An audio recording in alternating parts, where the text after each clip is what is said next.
Hello friends, जय श्री कृष्णा, राधे राधे। कृष्ण सेवा channel की तरफ से आप सभी दोस्तों को राधे राधे। और आज देवशयनी एकादशी है, तो मेरे लड्डू और कन्नू बाबू को मैंने स्नान करा दिया है, वस्त्र पहना दिए हैं और ये देखिए पूजा कर ली है। और अब मैं कहानी करने जा रही हूँ। तो जिन्होंने अभी तक कहानी नहीं करी है और जो कहानी सुनना चाहते हैं वो मैं कहानी करने जा रही हूँ, तो सुन सकते हैं। और आज आषाढ़ माह की देवशयनी एकादशी है, तो उसी की कहानी मैं आपको सुनाने जा रही हूँ।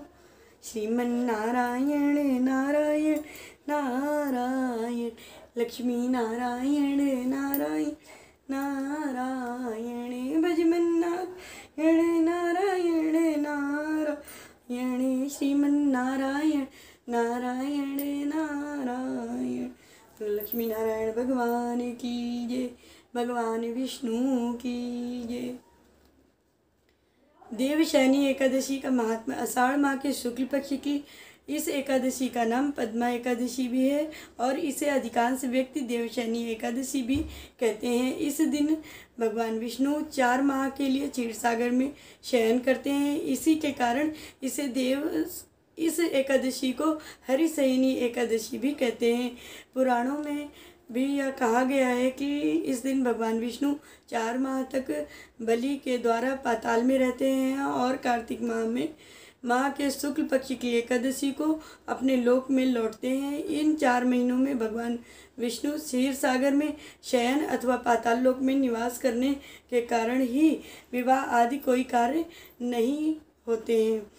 युधिष्ठिर ने पूछा, भगवान आषाढ़ माह के शुक्ल पक्ष की कौन सी एकादशी है, इसका क्या नाम है और इसकी विधि क्या है, यह मुझे बतलाइए। भगवान श्री कृष्ण बोले, राजन, आषाढ़ माह के शुक्ल पक्ष की एकादशी का नाम शयनी है। मैं इसका वर्णन करता हूँ। वह महान पुण्यमयी, स्वर्ग और मोक्ष प्रदान करने वाली, सब पापों को हर लेने वाली तथा उत्तम व्रत है। इसके व्रत से भगवान विष्णु प्रसन्न होते हैं। मैं यहाँ एक पौराणिक कथा कहता हूँ, ध्यानपूर्वक श्रवण करो। सूर्यवंशी मानधाता नाम का एक राज ऋषि था। एक समय उस राजा के राज्य में 3 वर्ष तक जल की वर्षा न होने के कारण राज्य में अकाल पड़ गया और प्रजा अन्न के कारण दुखी रहने लगी। एक दिन प्रजा राजा के पास आकर प्रार्थना करने लगी कि हे राजन, समस्त विश्व की सृष्टि का मुख्य कारण वर्षा होती है। इसी वर्षा के अभाव से राज्य में अकाल पड़ गया है और अकाल में प्रजा मर रही है। तो हे राजन, आप ऐसा कोई उपाय बतलाइए जिससे हम सब लोगों के दुख दूर हो जाएं। इस प्रकार राजा मानधाता बोला कि आप सभी लोग ठीक कह रहे हैं। वर्षा से ही अन्न उत्पन्न होता है। वर्षा न होने से आप लोग बहुत दुखी हैं। राजा के पापों के कारण ही प्रजा को दुख भोगना पड़ता है। मैं बहुत सोच विचार कर रहा हूँ, फिर भी मुझे अपना कोई दोष दिखाई नहीं दे रहा है। मैं आप लोगों के दुख को दूर करने के लिए बहुत प्रयत्न कर रहा हूँ। ऐसा कहकर राजा मानधाता भगवान की पूजा कर कुछ आदमियों को साथ लेकर वन की तरफ चल दिया। वहाँ ऋषियों के आश्रम में घूमते घूमते अंत में ब्रह्मा के पुत्र अंगिरा ऋषि के आश्रम पहुँचा। राजा ने उनके सन्मुख प्रणाम किया और मुनि ने उनको आशीर्वाद दिया और बोले, हे राजा, आप सकुशल पूर्वक हैं, आपकी प्रजा सकुशल पूर्वक है। आप यहाँ पर कैसे आए हैं, सो कहिए। राजा बोले कि हे ऋषि, मेरे राज्य में 3 वर्ष तक वर्षा नहीं हो रही है। ऐसा अकाल पड़ गया है तो प्रजा को महान दुख भोगना पड़ रहा है। प्रजा के कष्ट को दूर करने के लिए कोई ऐसा उपाय बतलाइए। तो ऋषि बोले कि हे राजन, यह सतयुग है, यह सब युगों में श्रेष्ठ है। इसमें धर्म के चारों चरण सम्मिलित हैं, अर्थात इस युग में धर्म की सबसे अधिक उन्नति है। इस युग में ब्राह्मणों का तपस्या करना तथा वेद पढ़ना ही मुख्य अधिकार है, परंतु आपके राज्य में एक शूद्र इस युग में तपस्या कर रहा है। इस कारण आपके राज्य में वर्षा नहीं हो रही है। यदि आप प्रजा का भला चाहते हैं तो शूद्र को मरवा दीजिए। इस पर राजा बोला कि हे मुनिश्रेष्ठ, मैं उस निरपराध तपस्या करने वाले शूद्र को नहीं मरवा सकता हूँ। आप इस दोष से छूटने का कोई अन्य उपाय बतलाइए। तब ऋषि बोले, हे राजन,